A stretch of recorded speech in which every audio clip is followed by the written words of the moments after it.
Hi, and welcome to this quick tool review. This time around, we're going to take a look at a new product by MUWOOD, which is a workbench with a solid wood top. And I've been looking for small, movable solid wood top workbenches for a while. This one's really handy, and I can move it outside my garage when it's sunny, which is most of the time in California. They have two variations of this, one with casters, one without, so you don't have to get it with casters on if you don't want. Height is adjustable, which is pretty handy, between 28 and 40 inches. The size is 2 feet by 4 feet or 24 inches by 48 inches. The top surface of the workbench is solid wood, which is really nice. I think it's laminated solid wood, but still solid wood. The price of this guy is fantastic. $180 roughly, $179.99. There's currently a coupon, $10 off, makes it $169.99 or $170. The thing I like about it is it's so heavy duty. The steel construction on the base is 1.3 millimeter thick steel, and they're claiming it has a 2,000 pound capacity, which means you can hammer on it and not have to worry about the uprights bending, which is pretty nice. It's a pretty nice construction. The material I've never heard of is rubber wood, and it's over an inch thick. It's 30 millimeters, so it's not quite an inch and an eighth, I guess that is, because 24/6. No, like inch and a quarter, roughly. They claim it's well finished, sanded, and painted. It has a power strip, and on the sides it has a pegboard for holding tools. All useful features. So it's sort of a handy all-in-one workbench for a very reasonable price. So let's take a look at this guy.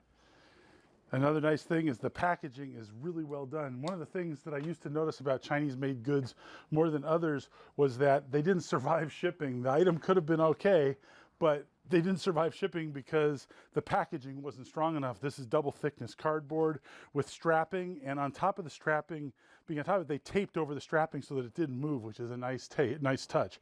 I've seen straps slide off before. Either that or they tied them so much it cuts into the side of the box, which is another solution, I guess. Looks like all the items inside are packaged very nicely. Here's the side pieces with built-in metal pegboard, so you can hang tools off the side. It's got an instruction manual. And I'm always curious about these because they've also been improving these significantly. So it gives you quantity of parts and the distribution of parts that you should have for this project. And readable instructions.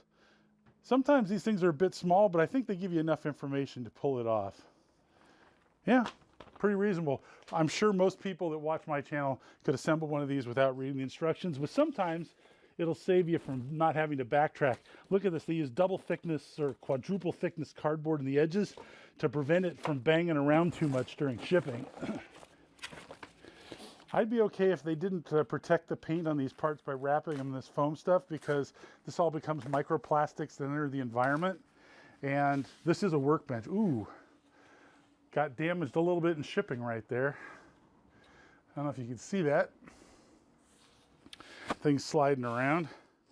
I can hammer that back into place, no problem.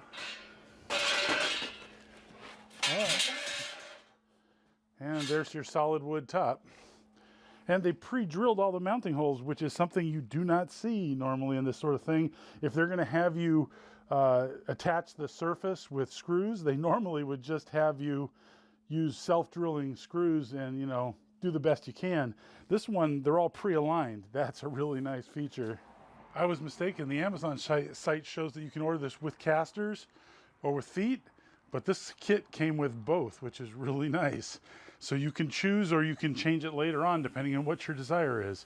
Rubber padded feet, they're mediocre quality. This is stamped metal.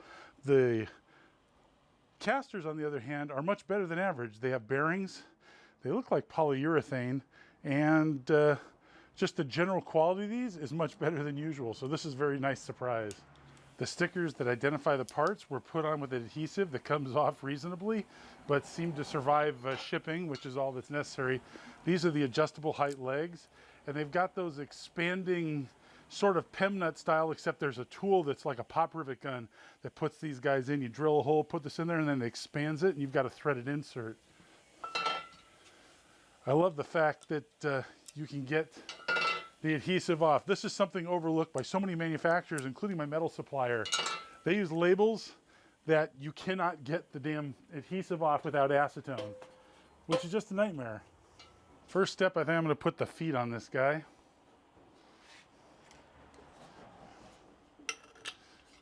And I think I'm going to use the casters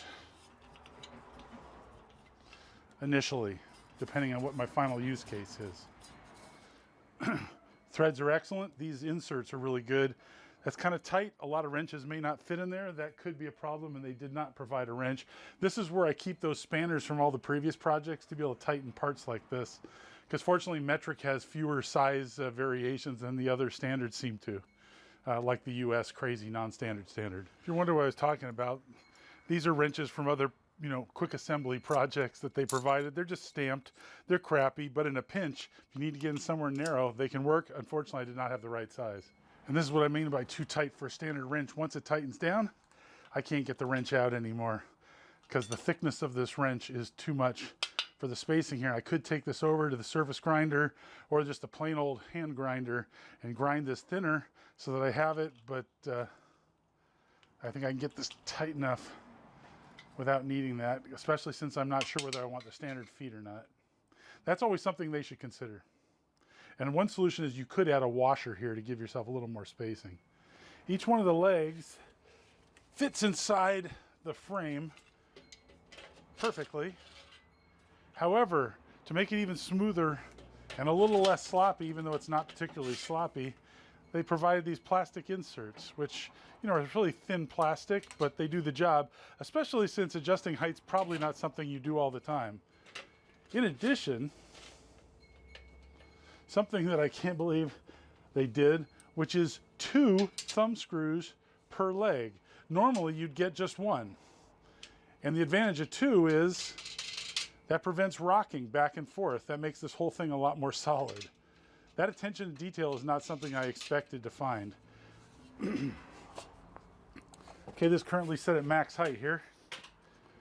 By the way, all the casters are locking. Not just 2, but all 4. Locking casters are more expensive. Another nice bit of detail.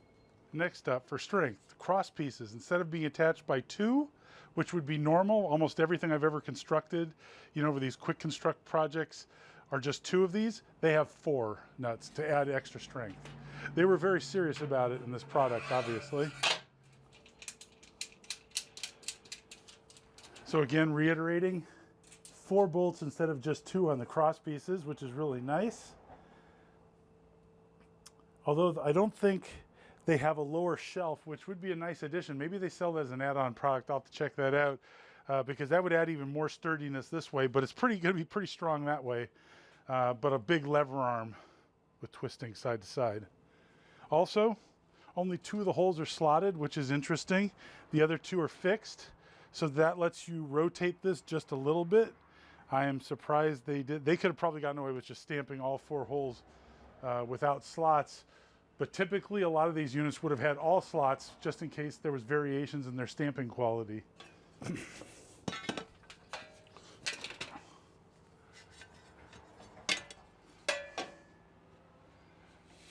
Once this is all assembled very easily, then the table goes down, upside down. You could save some of the plastic that this was delivered with if you wanted to protect the top. But since it's a workbench, it's going to get scratched, so I'm not really worried about it. So the tabletop is going to be integral to the strength of this table. If they had the bottom shelf, that would add a lot more strength to it, which would be a really good idea potentially. Something I might add myself in the future. Instead of relying on these wood screws, or actually they're technically, I guess they're wood screws, to hold this in, you would be relying on triangulation. By the way, they did provide extra screws. They're very soft steel. They're not hardened steel at all, but they did provide extras, which is a nice touch.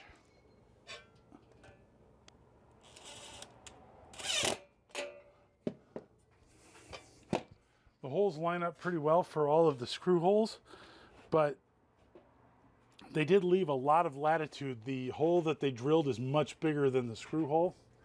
So what I'm going to try and do is see how square this guy is. And I'm going to start with diagonal opposites. The pre-drilled holes in this make this 100 times easier than it would have been if they weren't there. And it does help you line things up. They provided a power strip with USB charging outputs in it. 5 volts, 2.1 amps max, 12 amps, 125 volts. Mounts right in here. So you can see the power strip up here protected by the overhang. That's a very nice detail. A hook to hang stuff off of here. They didn't provide the hooks here, but you can buy those at a hardware store or make them. And they didn't provide a bottom shelf, which I think would be really handy. And I'm going to check and see if they have one, and maybe I'll buy one because that would be really handy to have a secondary shelf on this. Right now it's set up so your legs will fit underneath, but that's not going to be something I need in my scenario. You saw it at its highest height. Now here's at its lowest height. Feels rock solid. Doesn't even flex, even a little bit, at least noticeably. Bottom line, I'd give this workbench a thumbs up. I think it's well worth the $180, $170 that they're currently charging on Amazon for it. It's well made. The top is not super hardwood, but plenty adequate. Very stiff, looks nice. Some little unusual bits like overlapping flanges here, but that's not a big deal because it's under the lip of this, so it doesn't matter. I'm not quite sure why they did that. It's got nice pegboard hooks and a power strip. Another nice option would be a lower bench, another additional shelf rather, a lower shelf. But as it is, I think it's an excellent value. Thanks for watching. Hope you find it useful. Hope to see you next time.